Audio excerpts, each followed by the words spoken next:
సమయంలో ఆ పరమ తండ్రి మన మధ్యలో ఉన్నాడు. దేవుని నామానికి మహిమ కలుగును గాక. ఏమంటుండంటే, యెరూషలేములో నిన్ను ఆరాధించదను. యెరూషలేము అనగా దేవుడుండు స్థలము. అంటే దేవుడుండు స్థలంలో నేను నిన్ను ఆదరిస్తా. అంటే ఇక్కడ దేవుడు ఉన్నాడు కాబట్టి ఈ స్థలంలో మనకు ఆదరణ దొరుకుతుంది. నేను ఎప్పుడు చెప్తా, ఇది ఈ చర్చ్ తండ్రి కృపా సన్నిధికి ఎవరైతే వస్తారో నిశ్చయంగా 100కి 100% వాళ్ళు ఆదరింపబడతారు. ఇంక ఈరోజు గాడ్ ఆ ప్రామిస్ని మళ్ళీ రెండోసారి చెప్పమంటుండు నన్ను మీకు. ఒకని తల్లివాని ఆదరించినట్టు నేను నిన్ను ఆదరిస్తా. దేవుడు తండ్రి కృపా సన్నిధికి వచ్చిన ప్రతి ఒక్క బిడ్డని ఎట్లా ఆదరిస్తాడంట, ఒక తల్లి బిడ్డను ఎట్లా ఆదరిస్తుందో అట్లా ఆదరిస్తా.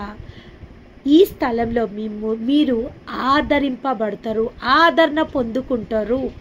This is the promise of the God for the mother's day to all the mothers who are listening to this sermon. దేవుని నామానికి మహిమ కలుగును గాక. తల్లులు కాబోతున్నోళ్ళు, తల్లులు అయినోళ్ళు, నాయనమ్మలు, అమ్మమ్మలు ఎవరైతే ఈ వాక్యాన్ని ఈరోజు వింటుండో వాళ్ళందరికీ ఈ వాగ్దానం ఏషియా 66:13 ప్రకారం ఒకని తల్లి ఆదరించినట్టు నేను మిమ్మల్ని ఆదరిస్తా. యెరూషలేములో మీకు ఆదరణ కలుగును. ఈరోజు మనందరికీ ఆదరణ అనుగ్రహిస్తున్న దేవదేవునికి మహిమ కలుగును గాక. సామెతలు 4వ అధ్యాయము 23వ వచనం ద్వారా దేవుడు ఈరోజు మనతో మాట్లాడుతుండు. నీ హృదయంలో నుండి జీవదారులు బయలుదేరును, కాబట్టి అన్నిటికంటే ముఖ్యముగా నీ హృదయమును కాపాడుకొనుము. మన హృదయంలో నుండి ఏం బయలుదేరుతాయంట? జీవధారలు. మన హృదయంలో నుండి ఏం బయలుదేరుతాయంటే జీవధారలు. అంటే the living waters are going to flow from our heart. Living waters are going to flow from our heart. దేవుని నామానికి మహిమ కలుగును గాక. అంటే మన హృదయం దేంతో నిండుంది? జీవధారలతో నిండున్నది. ఇంకా దేంతో నిండుంది? దేంతో నిండుంది? చాలా వాటితో మన హృదయం నిండుంది. మన హృదయము దుఃఖంతో నిండుంది. మన హృదయము టుడే ఇస్ రికార్డింగ్ ప్రతి దానితో మన హృదయం నిండి ఉంది. ఎందుకంటే దేవుడు అంటుండు, హృదయం నిండిన దాన్ని బట్టి నోరు మాట్లాడును. కాబట్టి మన హృదయం చాలా వాటితో నిండున్నది. ప్రేమతో, కనికరంతో, దయతో, ఈర్షతో, ద్వేషంతో, మంచితనంతో, చెడ్డతనంతో, పాపంతో, పరిశుద్ధతతో అన్నిటితో నిండుంది. కానీ దేవుడు ఏమంటుండు, ఆ హృదయంలో నుండి నేను జీవధారలను బయలుదేరి చేస్తా. హృదయం ఇక్కడ ఏమంటుండు, నీ హృదయంలో నుండి జీవధారలను బయలుదేరును. కాబట్టి అన్నిటికంటే ముఖ్యంగా నీ హృదయాన్ని భద్రంగా కాపాడుకో. అంటే కరప్ట్ చేసుకోవద్దు. Don't corrupt your heart. మీ హృదయాన్ని పాడు చేసుకోవద్దు. మీ హృదయాన్ని మలినం చేసుకోవద్దు. మీ హృదయాన్ని కీడు కప్పజెప్పొద్దు. మీ హృదయాన్ని పాడు కప్పజెప్పొద్దు. మీ హృదయాన్ని నాశనానికి అప్పజెప్పొద్దు. మీ హృదయాన్ని ఏ తప్పుడు విషయాలకు అప్పజెప్పొద్దు. ఎందుకంటే మన హృదయంలో నుండి లివింగ్ వాటర్స్, కొన్నిసార్లు ఏమంటాడు, నీ కడుపులో నుండి నేను జీవజలంలను ఉబక చేయబోతున్నా. What is this? నీ హృదయంలో నుండి జీవధారలు బయలుదేరుతున్నాయి, నీ కడుపులో నుండి జీవజలంలను ఉబక చేస్తున్నా. అంటే we are filled with full of ఏమంటున్నారు, we are full of life waters in our belly, in our heart, belly and in our heart. కాబట్టి జీవధారలు మన హృదయంలో ఉన్నాయి అంటే మనం ఇతరులను జీవింపజే ప్రాణులమై ఉన్నాము. అంటే ఒక జీవానికి సంబంధించిన ఒక ఆధారం, ఒక జీవానికి సంబంధించిన ఒక ఆధారం మనలో ఉంది. చూడండి, ప్రెగ్నెంట్ లేడీని తీసుకుందాం. ప్రెగ్నెంట్ లేడీ ఊమ్లో ప్రెగ్నెంట్ ఉంది అంటే ఫస్ట్ ఒక ఏమంటారు, ప్లెజెంటా, ఒక మాయ ఏర్పడుతుంది. ఆ మాయలో ఒక చిన్న బీజం దానికి ఒక బొడ్డు తాడు పిండము గ్రో అవుతుంటుంది. నిమిషం పిండము గ్రో అవుతుంటుంది. ఆ పిండం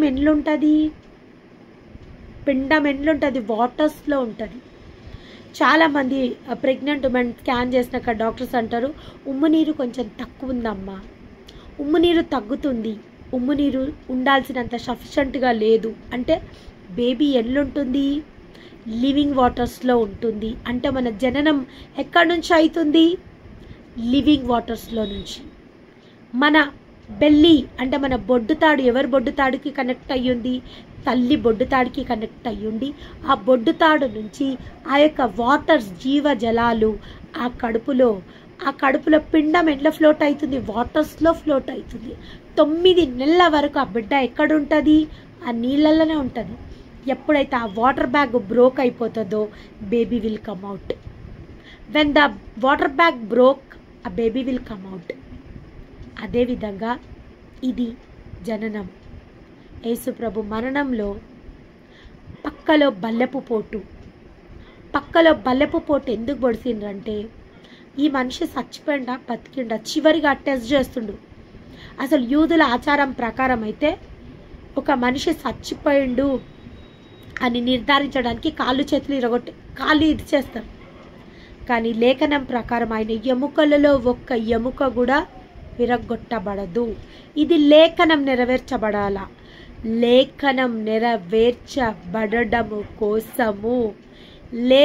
నెరవేర్చబడడం కోసము ఆయన పక్కలో సైనికులు బల్లెం పొడిచినప్పుడు ఆ సైనికుల మీదనంట ఆ కడుపులో నుండి లివింగ్ వాటర్స్ జీవ జలాలు ఇట్లా వాళ్ళ పైన పడ్డాయి అంట. వాళ్ళప్పుడే కింద పడి పశ్చాత్తాపడి వాళ్ళు నిజంగా ఈయన దేవుడు, దైవత్వం నిజంగా ఈయనలో ఉంది అని వాళ్ళు అప్పుడే సాక్ష్యం చెప్పిండ్రట. వాళ్ళు మారుమనసు పొందుకునేసారు, పాపులు పరిశుద్ధులుగా అయిపోయినరు. ఎప్పుడైతే జీవ జలముల సైనికుల పైన పడ్డాయో సైనికులలో జీవం దయచేయబడ్డది. దేవుని నామానికి మహిమ కలిగినాక ఒకని జననము ఆ నీటి ద్వారా. సరే, రెండో జీవితం. మొదటి జీవితం తల్లి గర్భంలో నుంచి వచ్చినప్పుడు నీళ్ళలో నుంచి వచ్చింది. రెండో జన్మం సాల్వేషన్, రక్షణ. అప్పుడు మనము నీటి ద్వారానే బాప్తిజం. నీటిలో మునిగి మన పాప శాప దోష శిక్ష నీటిలో కడుక్కొని పరిశుద్ధులుగా మనం బయటికి వెళ్తున్నాం. అంటే how important this living waters are. 1 to come to the world, 2 come to the God. Salvation నీటి ద్వారా రక్షింపబడము. మొదటి జననము నీటి ద్వారా, రెండవ జననము నీటి ద్వారా. How precious the living waters are. దేవుని నామానికి మహిమ. ఇక్కడ చూడండి, నీ హృదయంలో నుండి జీవదారులు బయలుదేరును. కాబట్టి అన్నిటికంటే ముఖ్యంగా నీ హృదయాన్ని భద్రంగా కాపాడుకో. Be careful. నీ హృదయం అంట, our heart indicates our face. మన హృదయంలో ఏమున్నా కానీ మన ముఖం చూపెట్టేస్తుంది అంట. చూడండి, మీరు హృదయం దుఃఖపడుతుంది అనుకో, మన మొహం ఎట్లా కనబడుతుంది? మాడిపోయినట్టు కనబడుతుంది. నీ హృదయం సంతోషపడి ఉప్పొంగుతుంది అనుకో, ఈజీగా నీ మొహం చెప్పేస్తుంది. నీ హృదయంలో ఏం నడుస్తుందో. దుఃఖమైనా, ఏడుపైనా, బాధ అయినా, ఇమోషన్స్ అయినా, ఏదైనా the face will indicate your heart. నీ హృదయంలో ఏమున్నా అది ఎక్స్పోజ్ చేయగలుగుతుంది. నీ యొక్క ఫేస్ ఎక్స్పోజ్ చేయగలుగుతుంది. కాబట్టి దేవుడు అంటూ నీ హృదయంని భద్రంగా కాపాడుకో. ఎందుకంటే హృదయంలో నుంచి అన్నీ బయలుదేరుతాయి. చెడు, మంచి, ద్వేషం, ఈర్ష, పగ, ప్రతీకారం, everything will come from your heart. That's why be careful. దేవుని నామానికి ఇంకొక మాట అంటుంది చూడండి, మూర్ఖపు మాటలు నోటికి రానియకుము. This is so important for the believer. ఒక విశ్వాసికి ఇది చాలా అవసరం. నోటికి మూర్ఖపు మాటలు రానియకు. అంటే విశ్వాసులైన వాళ్ళు మూర్ఖపు మాటలు మాట్లాడొద్దు. ఎందుకంటే మన దేవుడు ఎవరు? జ్ఞాని. ఆయన జ్ఞానంకి మితి లేదు. చిన్న వయసులో సొలొమోన్ రాజు అయినప్పుడు అడిగిండు దేవుడు, సొలొమోనా నీకేం కావాలా? నీ శత్రువుల పైన నీకు విజయం కావాలన్నా, నీకు సిరి సంపదలు కావాలన్నా, నీకు దీర్ఘాయుష్యు కావాలన్నా, ఏం కావాలని నిన్ను అడిగినప్పుడు సొలొమోన్ వైజ్ ఆన్సర్ ఇచ్చిండు. వైజ్ ఆన్సర్ అంటే తెలివి గల జవాబు ఇచ్చిండు. ఏందంటే, అయ్యా చిన్న వయసులో నన్ను రాజుగా చేసినావు, నా తండ్రిని బట్టి ఈ నీ ప్రజలని పరిపాలించుటకు నాకు జ్ఞానం ఈ ప్రభువా.